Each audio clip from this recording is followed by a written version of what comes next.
ఈ పత్రికలకి ఎక్కడ ఏం జరిగినా జగన్మోహన్ రెడ్డి గారికి లింక్ పెట్టాలనేటటువంటి ఉద్దేశం ఎలా ఉంటుందంటే, ఇక్కడ చూడండి హెడ్డింగ్ 250 కుటుంబాలు 35 మరణాలు. 250 కుటుంబాలు 35 మరణాలు. వరుస మరణాలతో వణికిపోతున్న తురకపాలెం ఎస్సీ కాలనీ. జూలై ఆగస్టులో చనిపోయిన వారే 20 మంది.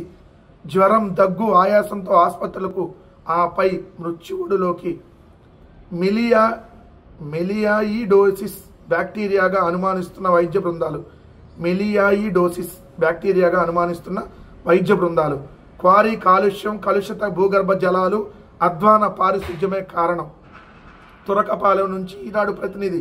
ఒక చిన్న కాలనీ, 250 కుటుంబాలు. అక్కడ 8 నెలల్లో చనిపోయింది 32 మంది. సెప్టెంబర్లో 3 రోజుల్లో మరో 3. ఇది గుంటూరు రూరల్ మండలం తురకపాలెం ఎస్సీ కాలనీలో పరిస్థితి. మరణాల సంఖ్య పెరగడానికి వైద్య, ఆరోగ్య, పంచాయతీరాజ్ శాఖల నిర్లక్ష్యము కారణాలే. పత్రికల్లో కథనాలు వచ్చే వరకు అక్కడ మరణాలను వారు సీరియస్గా తీసుకోలేదు. ఎవరు వైద్య ఆరోగ్య శాఖ మంత్రి? మిస్టర్ సత్యకుమార్. ధర్మవరంలో ఏ ఊరు ఎక్కడుందో, ఏ మండలంలో ఉందో అడిగితే సమాధానం చెప్పలేని ఈ వ్యక్తి వైద్య ఆరోగ్య శాఖ మంత్రి. ఇంకోళ్ళు పంచాయతీరాజ్ శాఖ మంత్రి. ఎవరు? మిస్టర్ పవన్ కళ్యాణ్. హైదరాబాద్ మాదాపూర్లో 2 రోజులు, ఫామ్ హౌస్లో 4 రోజులు ఉండేటటువంటి వ్యక్తి. ఒక రోజు ఆంధ్రాలో ఉంటాడు 7 రోజుల్లో. సో ఇతను, వీళ్ళిద్దరూ ఇక్కడ ఉండి పట్టించుకోలేదని సాక్షాత్ ఈనాడే రాస్తుంది. అక్కడ మరణాలను ఆ శాఖ సీరియస్గా తీసుకోలేదు అని.